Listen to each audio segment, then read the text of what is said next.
Hello everyone, कैसे हैं आप सब। आई होप सब अच्छे होंगे और अपनी तैयारी को एक बेहतर तरीके से कर रहे हैं। तो आज की शुरुआत मैंने स्टार्टिंग में मॉर्निंग में एक स्लोट अपना कंप्लीट कर लिया है स्टडी का, जो मैंने राजस्थान की हिस्ट्री से किया है। और राजस्थान हिस्ट्री की बुक मैंने नाथ पब्लिकेशन से पढ़ा है, जो पवन भवरिया सर की बुक है वहीं से। तो स्टार्टिंग में मैंने उसका रिविज़न किया है और उसके बाद कुछ जो मेरा टॉपिक चल रहा है वो है प्रजामंडल आंदोलन, वो मैंने किया है। प्रजामंडल आंदोलन रिवीजन मैंने पहले की जो लास्ट में पढ़ा था उसको रिवाइज़ किया है और उसके बाद में प्रजामंडल आंदोलन के कुछ टॉपिक्स हैं वो मैंने कवर किए हैं। अभी कंप्लीट नहीं हुआ है, आई होप कल या परसों में वो कंप्लीट हो जाएगा। उसके बाद मैं नया टॉपिक स्टार्ट करूँगी और प्लस में इसके क्वेश्चंस जो हैं वो भी मैं साथ साथ में कर रही हूँ। ठीक है, तो आप हिस्ट्री में या फिर आप फर्स्ट पेपर में कौन कौन से टॉपिक्स हैं, कौन कौन से सब्जेक्ट्स हैं वो पढ़ रहे हैं, तो एक बार आप मुझे कमेंट में ज़रूर बताएं। मैंने अपने आप का बता ही दिया है। तो मॉर्निंग में मैंने शायद 2 या 3 घंटे के आसपास जो है वो मेरा स्टडी का स्लॉट रहता है, वो मैंने कंप्लीट कर लिया था। अब बाकी का काम सब हो गया है और उसके बाद अभी मैं सेकंड स्लॉट करने जा रही हूँ। और टाइम जो हुआ है वो अभी 11:30 हो चुके हैं, 11:30 बज चुके हैं सुबह के। तो अभी मैं करूँगी अपना सेकंड स्लॉट, जो कि मेरा केमिस्ट्री से रहेगा और मेरा सब्जेक्ट केमिस्ट्री है, तो मैं केमिस्ट्री से कर रही हूँ। और केमिस्ट्री में मैं क्या कर रही हूँ, मैं ऑर्गेनिक केमिस्ट्री कर रही हूँ। ऑर्गेनिक केमिस्ट्री में भी जीओसी का जो पार्ट है, जनरल ऑर्गेनिक केमिस्ट्री, वही मैं कर रही हूँ। और उसके अकॉर्डिंग जो भी टॉपिक्स आते हैं वो मैं एक बार आपको बता दे रही हूँ। जो आपका जो ये सिलेबस रहेगा केमिस्ट्री में, जो सेकंड पेपर है, जो भी एस्पिरेंट्स है जो केमिस्ट्री से तैयारी कर रहे हैं, मैं उनको बता दूँ जो यूनिट नंबर 7 है सिलेबस में, 7 वो एल्केन, एल्कीन, एल्काइंस और हेलो एरिन्स, ये वाला पार्ट मैंने ऑलमोस्ट कर लिया है। मतलब ऑलमोस्ट क्या, कंप्लीट ही कर लिया है ये मान के चलो। क्वेश्चंस इसके नहीं लगाए हैं, हाँ प्रीवियस ईयर क्वेश्चंस इसके ज़रूर किया है मैंने। उसके बाद जो टॉपिक आता है इसमें, जो ग्रेजुएशन लेवल पार्ट 2 में आता है, कॉन्फर्मेशंस एंड कॉन्फ़िगरेशंस, वो भी कंप्लीट मैंने कर लिया है। इसके अंदर कन्फर्मेशन ऑफ ईथेन और ब्यूटेन आता है, आरएस नोमेनक्लेचर आता है, कॉन्फ़िगरेशन ऑफ एल्कीन्स आता है नोमेनक्लेचर में, और कन्फर्मेशंस ऑफ साइक्लोहेक्सेन, ये वाला टॉपिक भी मैंने यहाँ से कर लिया है। ठीक है, तो ये कुछ टॉपिक्स हैं जो मैंने कवर किए हैं अभी तक। और अभी आज मैं करने जा रही हूँ जो जनरल ऑर्गेनिक केमिस्ट्री का जो पार्ट है, एल्कीन, एल्कीन, एल्काइंस, उसको भी।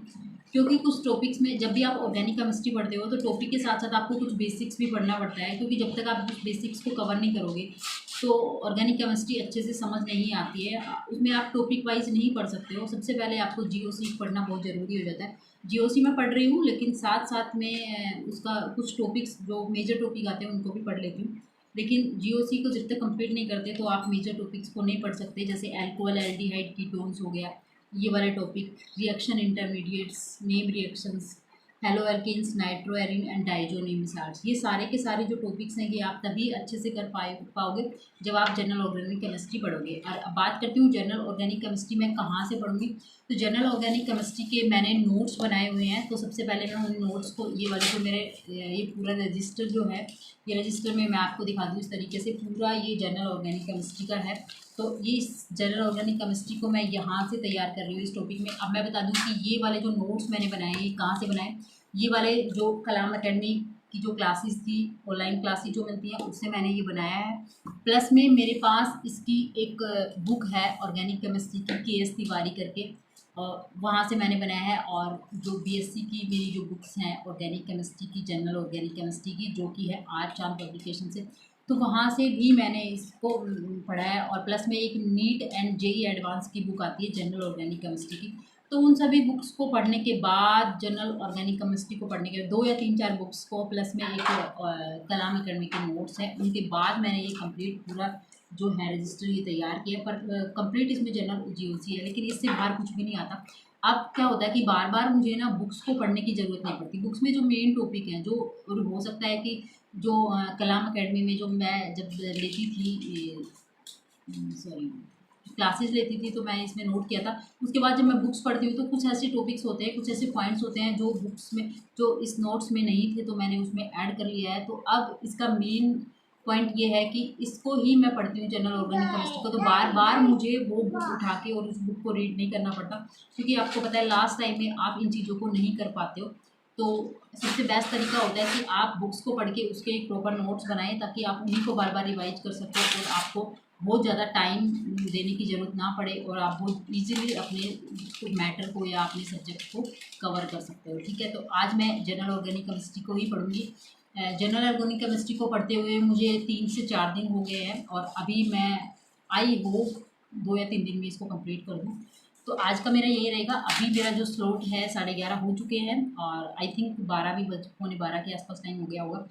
तो अब देखती हूँ मैं 2 या 3 घंटे की जो मेरी स्टडी है वो ऑर्गेनिक केमिस्ट्री को ही मैं दूँगी। तो ये मेरा सेकंड स्लॉट है, इसकी मैं अभी तैयारी करूँगी। ठीक है, तो आप भी मुझे बताइए कि अगर आप फर्स्ट पेपर में कौन से टॉपिक्स पढ़ रहे हो, और अगर आप केमिस्ट्री के एस्पिरेंट्स हैं तो आप केमिस्ट्री में कौन से टॉपिक्स कर रहे हो और कहाँ से पढ़ रहे हो, ये भी मुझे ज़रूर बताएं। हाँ, एक कमेंट मुझे याद आता है कि किसी ने मुझे इससे पूछा था कि मेरे पास कलाम एकेडमी के नोट्स हैं तो क्या वो सफिशिएंट रहेगा। देखो, मैटर करता है कि कलाम एकेडमी के जो नोट्स हैं वो प्रॉपर है या नहीं। वो डिपेंड करता है कि आपने कौन से टीचर से पढ़ा है, कहाँ से वो अवेलेबल कराएं, क्योंकि मैंने वो नोट्स देखे नहीं है। अब कलाम एकेडमी से आपने कौन से टीचर से वो नोट्स अवेलेबल करवाए हैं, कहाँ से किए हैं, वो तो सिर्फ आप ही जानते हो। लेकिन आपको ये ज़रूर पता होगा कि जो नोट्स हैं वो प्रॉपर है या नहीं है, क्या वो सारे मैटर को कंटेन करते हैं या नहीं करते हैं। ठीक है, लेकिन फिर भी आपको लगता है कि थोड़ा बहुत उसमें है, तो मैं मान के चलूँगी कि नोट्स कभी भी सफिशिएंट नहीं होते हैं। उसके साथ साथ में आपको एनसीईआरटीज़ भी फॉलो करनी होती है, एनसीईआरटी फॉलो करनी पड़ती है। और कुछ आपके पास ऑर्गेनिक की अगर मैं बात करूँ तो आपके पास बीएससी का कुछ मैटर होता है, वो भी होता है उसमें, एमएससी के भी टॉपिक्स होते हैं। और तो इस तरीके से आप कंप्लीट नोट्स के साथ आप बुक्स को पढ़ के एक कंसाइज मैटर में आप अपना मैटर है वो तैयार कर सकते हो। लेकिन नोट्स अपने आप में वो भी नहीं होते, लेकिन बात मानने की होती है। अगर आप बिलीव करते हो कि हाँ आपके पास जो नोट्स हैं वो प्रॉपर है, सारा मैटर उसके अंदर है, तो आप उनको इजीली पढ़ सकते हैं। लेकिन मैं आपको यही रिकमेंड करूँगी कि आप एनसीईआरटी बुक्स को ज़रूर देखें, क्योंकि कई बार नोट्स में बहुत हायर लेवल की चीज़ें बता दी जाती है और पेपर में बहुत इजी और एनसीईआरटी से लाइन बाय लाइन क्वेश्चंस जो होते हैं वो आपके पुट हो जाते हैं। तो सबसे बड़ी बात होती है कि आप नोट्स तो पढ़ ही रहे हो, साथ साथ में एनसीईआरटी को भी फॉलो करें, और प्लस में यूजी और पीजी लेवल के लिए जो आपकी बीएससी के नोट्स थे तो उनको एक बार ज़रूर देख लें, और आप देखें कि क्या वो नोट से मैच करते हैं। कुछ ऐसे टॉपिक्स हैं जिनमें आपकी कुछ पॉइंट्स जो आपके नोट्स में नहीं है तो आप उनको ऐड करके, तो जिस तरीके से मैंने अपने लिए नोट्स बनाए हैं तो आप भी बना सकते हो। तो वो टोटली आपको देखना है कि आपके नोट्स सफिशिएंट है या नहीं है। मैं बिना देखे कैसे बता सकती हूँ कि आपके नोट्स सफिशिएंट हैं या नहीं है। लेकिन हाँ, ये ज़रूर है कि आप एक बार एनसीईआरटी को फॉलो कर ले और अपने जो मैटर है उसको अच्छे से देख लें कि क्या वो सफिशिएंट है या नहीं है। सफिशिएंट हो या ना हो, मैं आपको रिकमेंड करूँगी कि एनसीईआरटी बुक्स आप ज़रूर फॉलो करें, और प्लस में जो टॉपिक्स हैं आपके उनको आप देख लें कि वो सफिशिएंट है या नहीं है। लेकिन उसके लिए आपको अपनी बीएससी या फिर पीजी की जो बुक्स हैं उनको एक बार आपको देखना पड़ेगा। तो ये आपको डिसाइड करना पड़ेगा कि आपके मैटर है जो आपने वो कौन से टीचर से पढ़ाया और किस तरीके से वो हैं।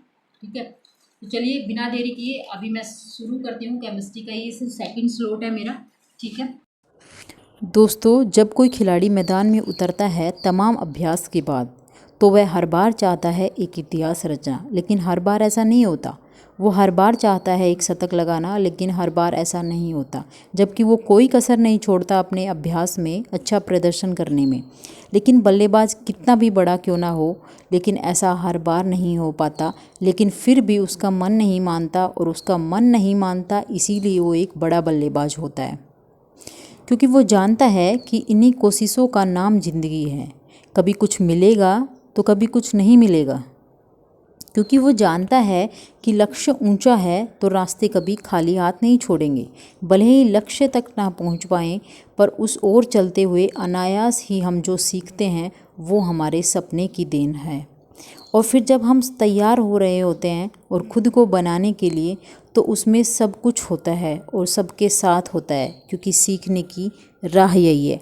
तो चलो इसी पॉजिटिव थॉट के साथ आज मैंने अपना ये स्लॉट सेकंड है वो कंप्लीट करने जा रही हूँ।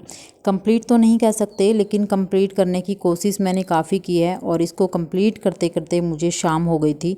शाम के अप्रोक्सीमेट 6-6:30 बज गए थे मुझे। जर्नल जीओसी का जो टॉपिक किया है उसमें एल्केन और एल्काइंस वाला जो टॉपिक है उसी को मैंने कंप्लीट किया है। और बीच बीच में आज इंटरप्शंस वो ज़्यादा हो रही थी। बच्चा भी मेरे साथ ही था, आज वो सो नहीं पा रहा था, तो बीच बीच में वो भी काफ़ी मुझे डिस्टर्बेंस हो रही थी। और उसके बाद क्योंकि आज उसको संभालने वाला कोई था नहीं, और बीच बीच में कभी उसको खाने को देना पड़ रहा था मुझे, कभी वो बीच में खेलने के लिए बोल रहा था। और फिर बाद में क्या हुआ कि मैंने उसको खाना वाना खिला के और सुला दिया। तो ये वाला जो फर्स्ट, इसको मैंने 3 स्लॉट, ये जो मेरा केमिस्ट्री का स्लॉट है, इसको मैंने 3 स्लॉट्स में कंप्लीट किया है।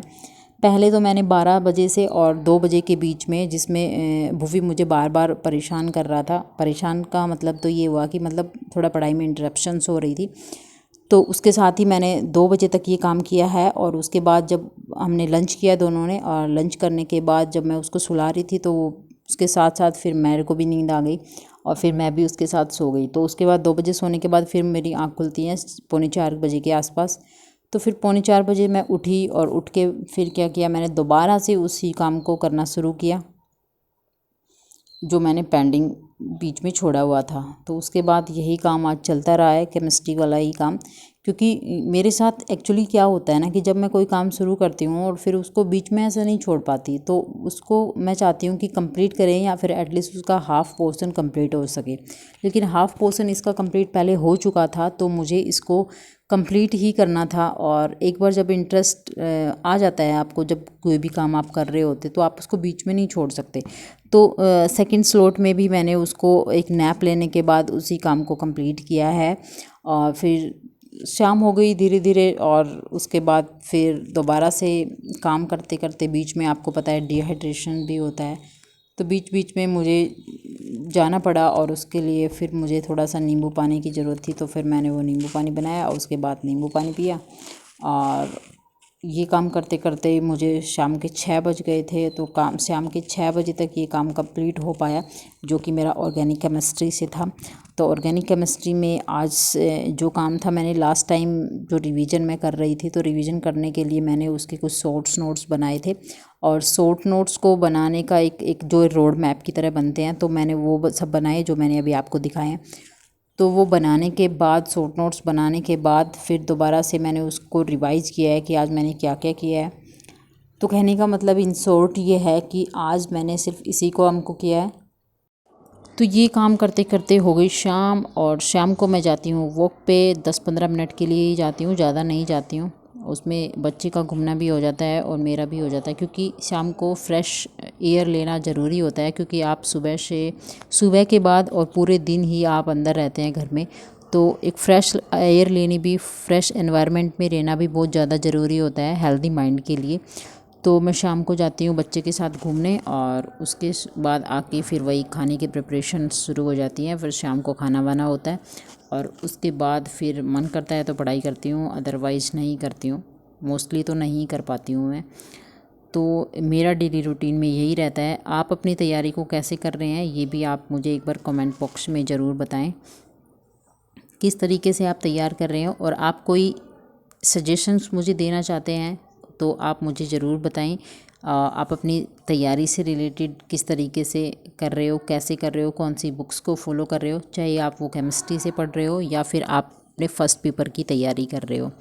ठीक है, तो और आपको मेरे वीडियोस कैसे लगते हैं कमेंट में ये भी ज़रूर बताएं। और कुछ आपके क्वेश्चंस हैं तो उनके लिए भी आपका तहे दिल से वेलकम है, आप अपने उन क्वेश्चंस को पूछ सकते हैं, और मैं कोशिश करूँगी उन क्वेश्चंस का आंसर देने के लिए। तो आज की वीडियो में सिर्फ इतना ही, मिलते हैं एक नए वीडियो में। तब तक के लिए आप स्वस्थ रहें, मस्त रहें, और अपनी पढ़ाई में ज़रूर बने रहें, क्योंकि कंसिस्टेंसी बहुत ज़्यादा ज़रूरी होता है। मैं हर बार एक ही बात बोलती हूँ, कंसिस्टेंसी बनाए रखें, क्योंकि बिना कंसिस्टेंसी के कुछ भी पॉसिबल नहीं है। अगर आप कंसिस्टेंसी को बनाए रखेंगे तो ही आप आगे बढ़ पाएंगे, और आप में एक कॉन्फिडेंस डेवलप होगा, और कॉन्फिडेंस से क्या होगा कि आप अपने कामों को बहुत अच्छे से कर पाएंगे। Thank you.